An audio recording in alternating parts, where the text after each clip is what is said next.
It ended with a sound that my logic simply cannot explain. Hello. If you found this video, nice to meet you. My name is Gabriel.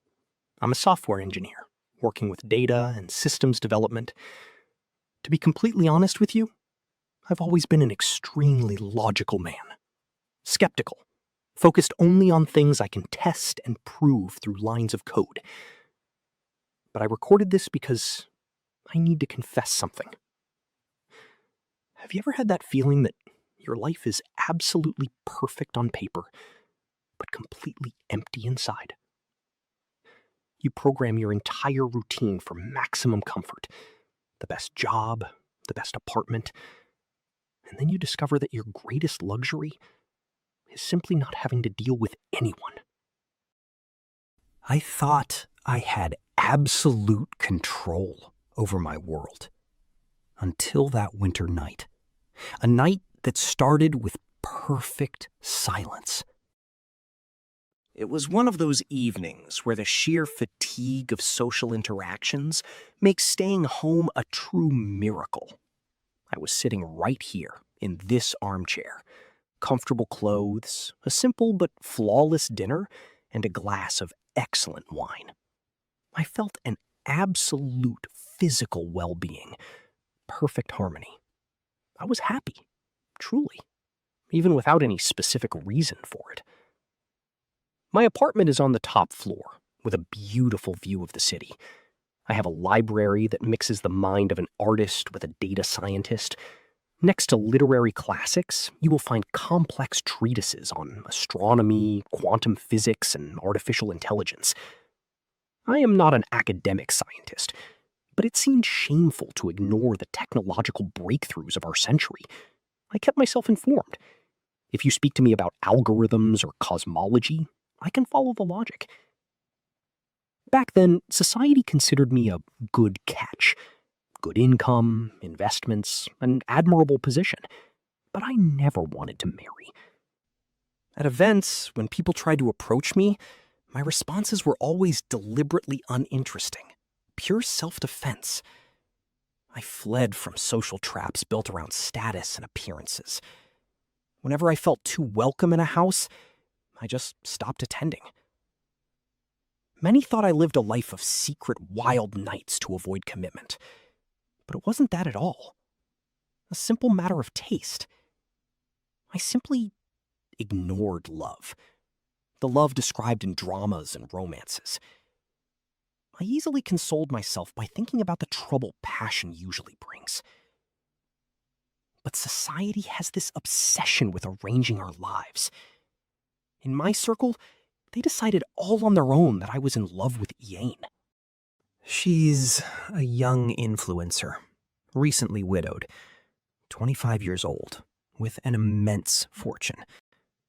The world married us by its own authority, deciding we were the perfect match for high society events. And she accepted it, already acting a bit like my official fiancé. To be honest, I was already finding her presence slightly tedious. That very night, I was supposed to go over to her place for wine, but after dinner, pure laziness took over.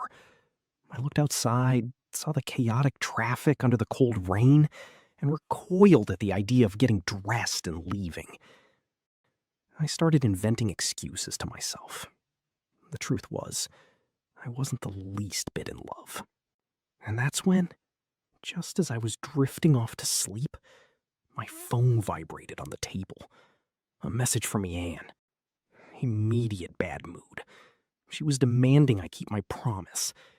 I thought to myself, what pleasure is there in crossing the city in the rain when I have perfect wine right here? No, I wouldn't go. But a vague remnant of politeness made me hesitate. I looked at the closet, but a sudden despair hit me.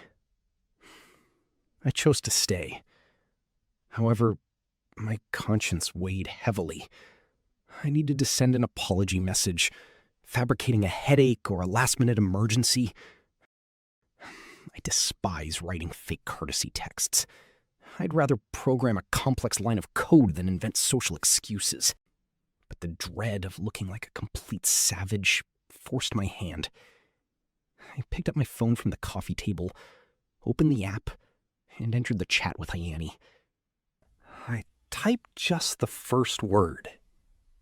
Elyon. I froze right there, my thumbs hovering over the glass screen, waiting for a convincing lie that simply wouldn't come. And during that exact moment of hesitation, something strange happened to my body. My fingers began to tingle against the glass screen. An involuntary impatience took over my hand, as if my thumbs were typing on their own at high speed, completely ignoring my brain. And what appeared written in that text bubble changed my life forever. Elyon, you are beautiful enough and have plenty of admirers for me to tell you this without sounding cruel. I do not love you. It would be a mistake to continue a relationship that will lock two such different souls in a prison of appearances. I am ending what we have. You will forget me easily. That was exactly what appeared written on my phone screen. Without any control over myself, I tossed the phone aside and thought, am I going crazy? Or am I sleepwalking? My own fingers had written the raw, naked truth that I was trying to hide behind a polite lie. I almost sent it. If I had, Yan would have thought I was a monster, but at least I would be free. In the end, out of sheer frustration, I decided the best thing to do was to get dressed and just go to her place. But the exact second I placed my hand on the doorknob to leave the apartment, I heard it. A sigh. A woman's sigh, so faint, so incredibly sad, that it felt as if it came from another dimension. And that is how I found myself in the middle of that winter night, driving through the metropolis toward Yan's house. As the car tore down the streets, my programmer's mind was desperately trying to find some logic for the impossible. I tried to convince myself that the text message was just a software bug, a muscular spasm in my hand, and that the sigh was only the wind in the air vent or my cat grumbling on the couch. Common sense demanded that. But deep down, my instinct knew that those written words and that sound were not from this world. I crossed the city under a freezing rain. When my car finally entered the courtyard of the luxury condominium where Inga lives, I felt a knot in my stomach. There were 2 long rows of imported cars parked, chauffeurs waiting. I thought, what on earth is happening here? When they opened the door and I walked into the main hall, the shock was absolute. This wasn't a private evening. Yan had organized a monumental surprise party, the kind featuring an international pianist, VIP guest list, and half of the city's high society in attendance. Do you want to know what the worst part was? Since I thought it was just a casual date, I went dressed in a dark jacket and a turtleneck. Everyone around me looked like they had just stepped off a red carpet.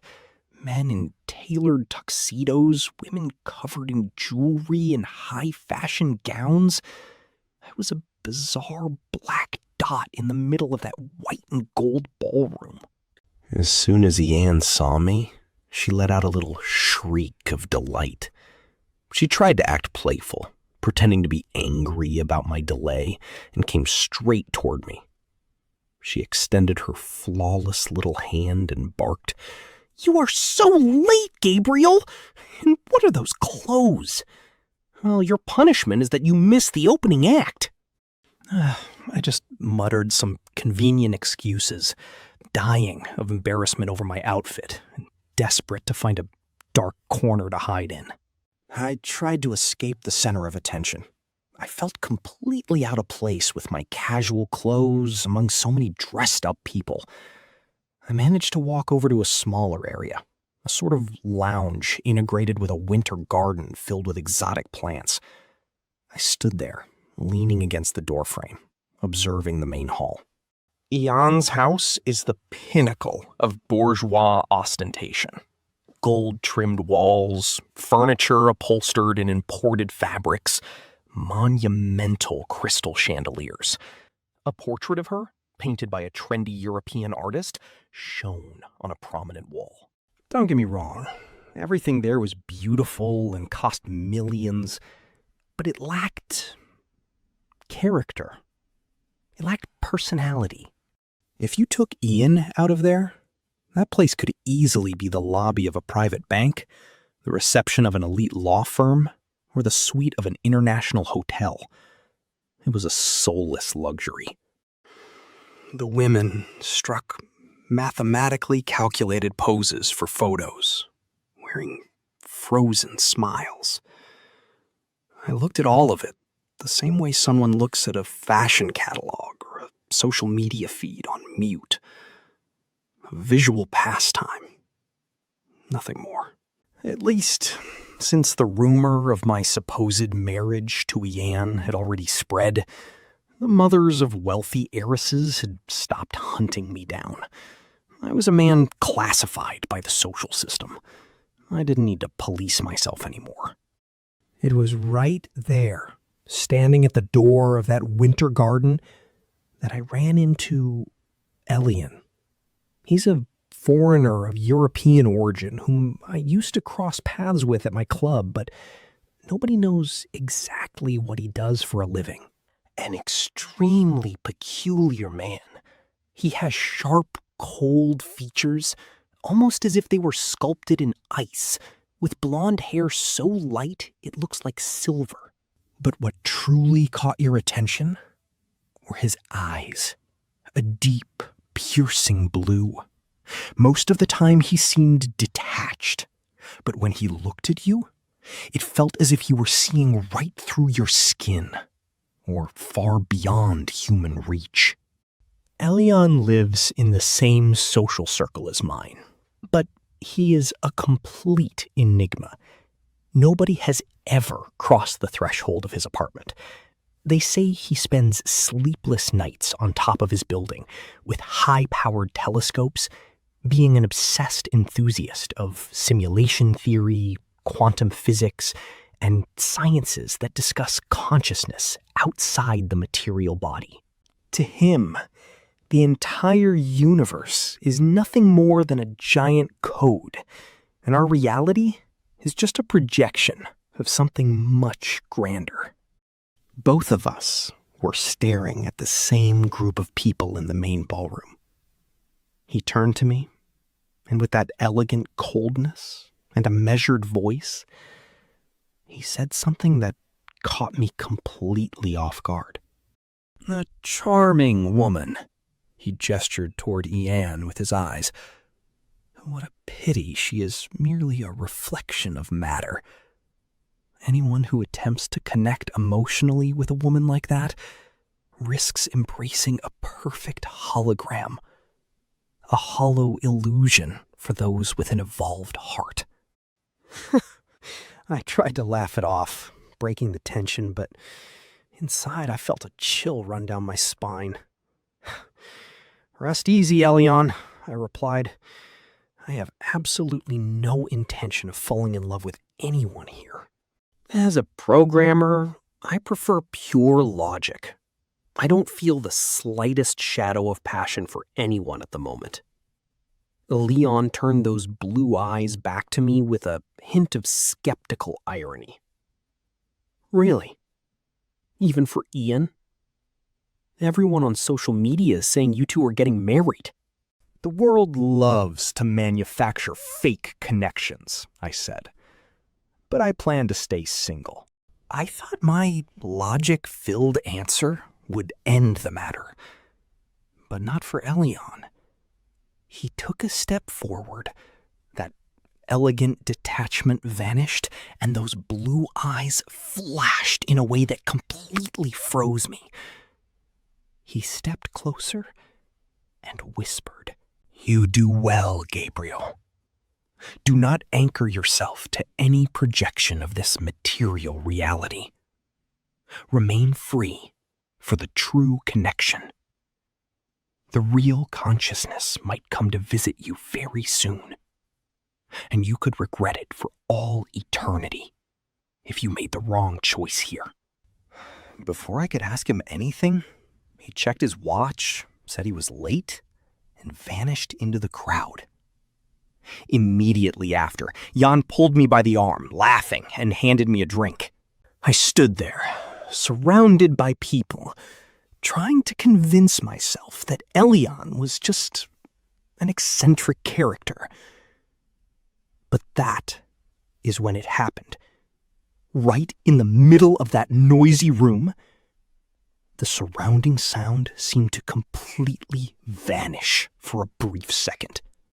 And I heard it again, right next to my ear, crystal clear. That exact same female sigh, deep, sorrowful, and profound, that I had heard back in my apartment. At that moment, I understood that something terribly serious was happening. They say the light of day clears your mind, but the morning after Jan's party, the sunlight only served to make me feel like a complete fool. I woke up in my apartment, stared at the ceiling, and thought, I suffered an auditory hallucination induced by stress and sheer fatigue. It is the only logical explanation. After all, normal people hear the wind passing through the window. Crazy people hear voices inside their heads. As a software developer, I flatly refused to accept a diagnosis of madness. It had to be a ringing in my ear, a spasm in my eardrum, anything biological. To try and calm my mind and to escape the heavy, suffocating atmosphere of the apartment, I decided to go out. I called a few fellow developers and arranged to have lunch at a busy executive restaurant downtown. I needed real noise and banal, everyday conversations. I sat down with them. We talked about market updates, new artificial intelligence tools, investment fluctuations, tangible things. They were just like me, skeptical, analytical, men who live by the strict rule of never believing in anything that cannot be measured by data. I tried to participate. I forced a smile, but inside, I felt like a complete stranger. For the first time in my life, that cold corporate logic felt completely hollow. All that talk about numbers and technology felt like a superficial theater performance. Elyon's warning from the night before kept hammering away inside my head. Do not anchor yourself to any projection of this material reality. I returned to my apartment in the early afternoon, even more restless than when I had left. The silence of the place felt like it was screaming. I remembered a conversation I had with him months ago in the lounge of our club, long before any of this began. At the time, I thought it was just the delusion of an eccentric man. But he had explained his vision regarding simulation theory and quantum physics to me in great detail. Elyon said that human consciousness emits a specific frequency, and that if we concentrated all of our willpower and mental energy into a single point, we would be capable of tearing through our material reality. He said that the invisible universe responds to absolute focus, opening a door in this world for other dimensions to manifest. Back then, I laughed. But now, after seeing that message on my phone and hearing that exact same sigh at home and in the middle of a crowded party, my logic was in total breakdown. If this was a glitch in my reality, I needed to test it. I hadn't changed my beliefs. I hadn't suddenly become religious or mystical. I simply decided to act like a scientist facing an anomaly. I resolved to test Elyon's hypothesis. If he was right, something would happen. If he was wrong, I would prove to myself that I was losing my mind and I'd go find a doctor. I decided to perform the experiment. I walked into my library, closed the curtains, and turned off all the lights, leaving the room in near total darkness. I sat down in an armchair. Straight ahead of me, on the opposite wall, hung the large screen of my workstation monitor, which was turned off. I took a deep breath. I followed the instructions Elyon had mentioned. I closed my eyes, isolated all banal thoughts about Ian, work, about everything, and focused all of my mental energy, all of my raw intent on the memory of that sigh. I altered my frequency. When I opened my eyes, I locked my gaze directly onto the screen in front of me. At first, nothing happened, just the empty void of darkness. But I stayed focused, without blinking, channeling every single drop of my mental processing power into that black dot. 2, 3, maybe 5 minutes passed. Suddenly, the absolute black of the monitor began to shift. Right in the exact center of the screen, a microscopic luminous speck appeared, like a single lit pixel on a dead screen. Except it wasn't an artificial light. It was a phosphorescent, milky mist that began to expand softly, undulating as if it were alive. My heart raced, but I didn't break eye contact. The mist began to organize itself, gaining contours, immaterial colors, and an impossible sharpness. My reality was being rewritten right before my eyes. And then the reflection formed completely. Through the dark glass, I saw a woman's face. It wasn't a projection. It wasn't a hologram. It was a face of a beauty so divine, so ethereal and pure that no artificial intelligence or living artist on this earth would ever be capable of simulating it. She had delicate features, enveloped in a soft luminosity, and eyes of a blue so deep and serene that they seemed to carry the peace of another dimension. She looked directly at me. There was a celestial sweetness in her expression, a silent recognition, as if she had been waiting for that exact moment for an eternity. I didn't know who she was, where she came from, or what name to give to a being made of so much light. In my mind, I baptized her Angelis. The apparition lasted for only a few seconds. The image began to fade slowly, turning into vapor, until the monitor screen became nothing more than a dark reflection once again. But the damage to my world was already done. In that exact second, staring into the blank void, I realized that I was hopelessly, desperately in love with that invisible consciousness. And the most terrifying part? In the blink of an eye, Yane. My friends, my job, and the entire real world were completely deleted from my heart. They meant absolutely nothing anymore. I had crossed the barrier, and there was no longer any way back. The screen went dark, but my brain, it kept frying. I spent the rest of that night wide awake, sitting right here, unable to move or go to bed. I was terrified that if I closed my eyes or left the room, I would permanently break the channel of communication I had just opened. I spent hours staring at the monitor's dark reflection, trying to process what I'd seen. As a developer, I deal with high-definition images and complex rendering every day. But the geometry of that face, the details of that light, no graphics card or AI on the market could ever generate that. There were no pixels.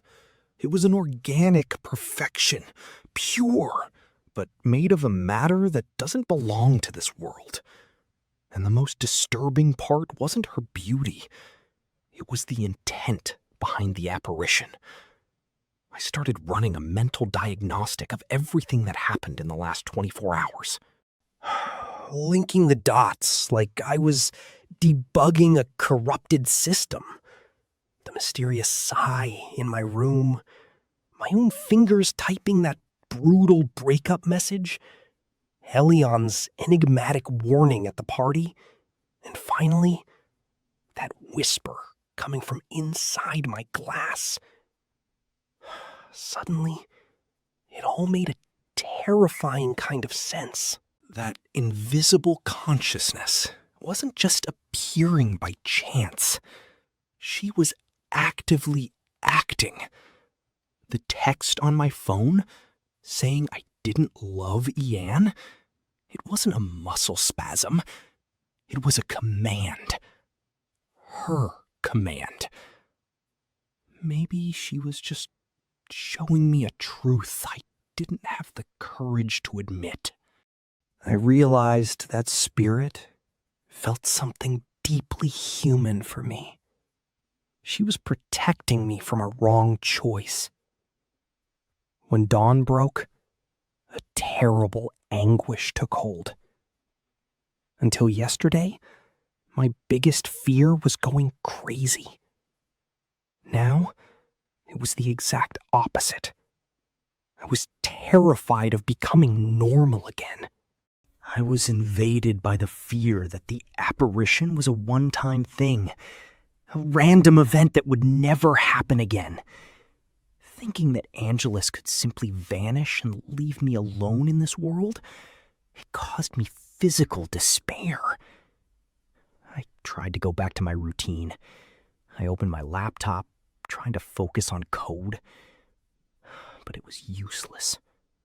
The data felt dead. The real world had completely lost its color. I looked at emails and work messages and felt an absolute detachment, as if it were all part of a superficial game I no longer wanted to play.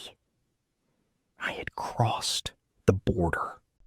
When you discover a reality that is infinitely superior and purer than your material body, you lose interest in the common simulation of life.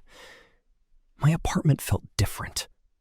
The dark corners of the library, the reflection in the windows, everything now looked like a portal that could open at any millisecond to connect me with her. I was permanently tuned into the frequency of the supernatural. Mid-afternoon, I closed the curtains again. I isolated all external light, turned off the lamps, and sat before the blank monitor. I tried to repeat the same protocol from the night before. I closed my eyes, cleared my mind, and called for Angelis. I pushed my brain to its processing limit to emit that same frequency. I stayed in absolute silence for minutes. When I opened my eyes and stared at the dark screen, nothing happened. The monitor remained just a dead, black object, reflecting the silhouette of my own chair.